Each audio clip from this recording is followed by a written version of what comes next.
പൗരത്വ നിയമ ഭേദഗതിക്കെതിരെ കേരളം നൽകിയ ഹർജി ഇന്ന് സുപ്രീം കോടതി പരിഗണിക്കും. സിഎഎ ചട്ടം റദ്ദാക്കണമെന്നാവശ്യപ്പെട്ട് മുസ്ലിം ലീഗ്, ഡിവൈഎഫ്ഐ, രമേശ് ചെന്നിത്തല എന്നിവർ നൽകിയതടക്കം ഏതാണ്ട് 237 ഹർജികളാണ് ഇന്ന് കോടതിയുടെ മുന്നിലെത്തുക.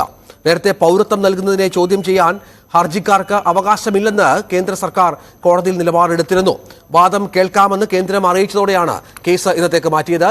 വിവരങ്ങളുമായി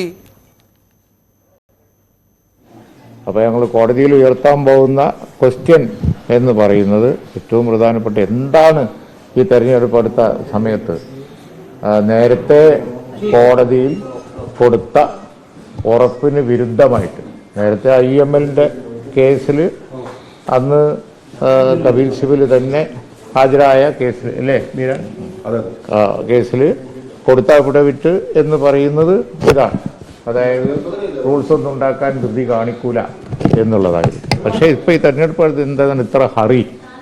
അതാണ് പ്രധാനപ്പെട്ട ഒരു ക്വസ്റ്റ്യനായി കോടതിയിൽ. അപ്പോൾ ആ ഹറി കോടതിയിലൊരു കേസ് നിൽക്കുമ്പോൾ തീരുമാനമാകാതെ ഹറി കാണിച്ച് നടത്താൻ പാടില്ല.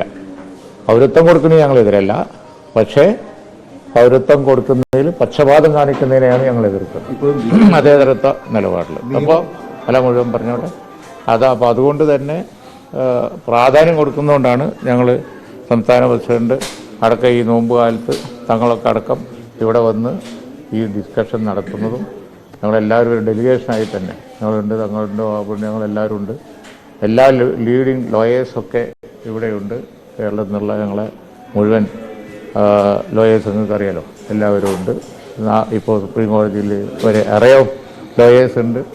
അതേപോലെ തന്നെ ശ്രീ കപിൽ സിബലിൻ്റെ നേതൃത്വത്തിലുണ്ട്. PK കുഞ്ഞാലിക്കുട്ടിയാണ് പ്രതികരിച്ചത്. മുസ്ലിം ലീഗ് ഒരു പ്രധാനപ്പെട്ട ഹർജിക്കാരനാണ്. ഈ വിഷയത്തിൽ മുസ്ലിം ലീഗും ഹർജി നൽകിയിട്ടുണ്ട്. അശ്വിനി